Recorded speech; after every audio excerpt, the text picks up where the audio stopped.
Hi guys, it is Aoife from Fred Weasley Dead Laughing. Today I decided I wanted to talk about books I think are good to bring on the plane with you to read on a plane journey or a long car journey or a train journey, because recently, as you guys know, last weekend I was just away on a weekend away, and I read a book on the plane, basically start to finish. And I was just talking in my weekly wrap up last week about the satisfaction you can feel when you start and finish a book on a plane journey, and whether it's like 2 hours, 3 hours, 4 hours, whatever.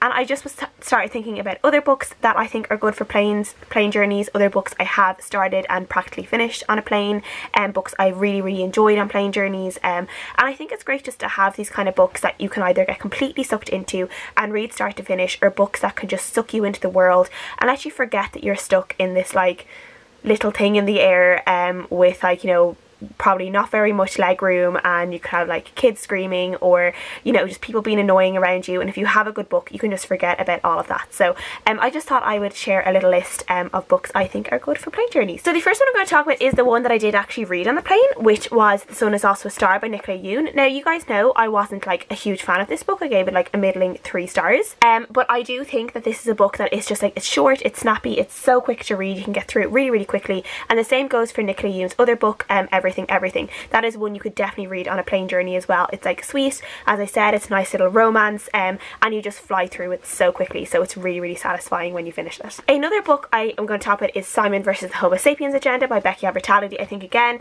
this is one, it is not very long, the writing, the font isn't too big in it, it's one that you could get completely sucked into, just the cute little love story and the who's who kind of bit of it. Who is Blue, Simon's love interest slash pen pal, and there's just that little mystery to it as well to really keep you gripped.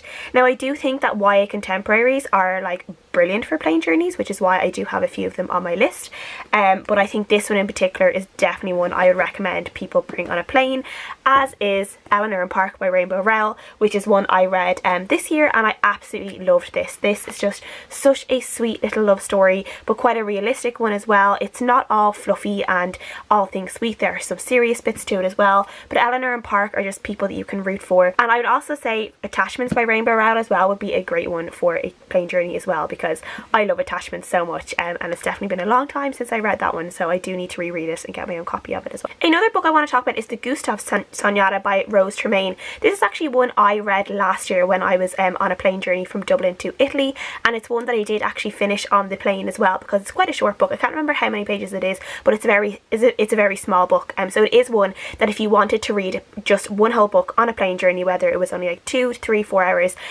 like a short-ish plane journey, I would definitely recommend this one, because it's just a nice, it's not a like super nice sweet story, but it's a story that you can just get really invested in. It's about a friendship between these 2 men, and in this town in Switzerland, so you are in kind of a different location as well. That's pretty interesting, and there's a really kind of interesting backstory between the 2 boys and what they do growing up, how their friendship continues as they get older, how the 2 of them go their different ways eventually and come back together.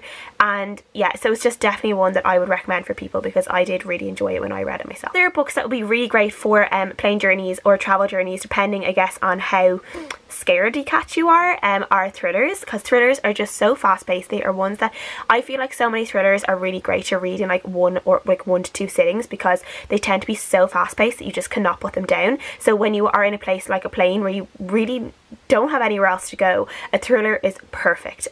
So I would definitely recommend The Breakdown by B.A. Paris, which is a very fast-paced thriller. It's definitely one that will just have you going everywhere in your mind trying to figure out what is going on. And again, it is definitely one that you could probably, if you were a fast reader, a flight that was more than 2 hours long, you could possibly finish it in one sitting, because it is just one of those ones you just cannot put down until the end. If you wanted something more kind of like fantasy-esque, I do have some fantasy suggestions as well. One of them is Kings of the Wild by Nicholas Ames, which is a book I read recently. This one I am putting in just for like the really like kind of like proper fantasy elements of it, but also the humour of it. This is one that, like, while there are some serious bits, it's mostly a lot of comedic humour between these group of friends, and I just really enjoyed that bit. Like, it's one of those ones that would definitely like have you getting some like strange looks from the people you are sitting with, because you will laugh out loud while reading this book, because I did. So I think that just makes it a really, really fun read, and it's just really interesting. You're obviously in a world different to your own, and all these like different kind of creatures and monsters and stuff in it, and just a really great kind of adventure story as well. So I definitely recommend this. Another fantasy book I recommend is Age of Myth by Michael J. Sullivan. This is one I read a couple of months ago and I have raved about, and one of the reasons I'm putting this one on the list is because I feel like it is a very accessible fantasy book. I think it is a fantasy book that people would love if they're not really, really used to fantasy. I don't think the writing in it is too like super duper like tropey fantasy, if you know what I mean. Like I think it would be really great for people who maybe like, you know, don't have their full attention span, might be distracted by things around them, but the story is still very easy to follow. The language is very accessible to everyone, and I think that's what makes it a really, really great read. And it is not a super long book for a fantasy as well, because fantasies do tend to be quite long, where this one is really, really, I think it's about like 350 pages or so, which is so like that's short for a fantasy book. So yeah, definitely. And obviously I can't recommend fantasy books without recommending like my babies of last year, which was the YA fantasy series The Seven Realms Chronicles by Cinda Williams-Chima.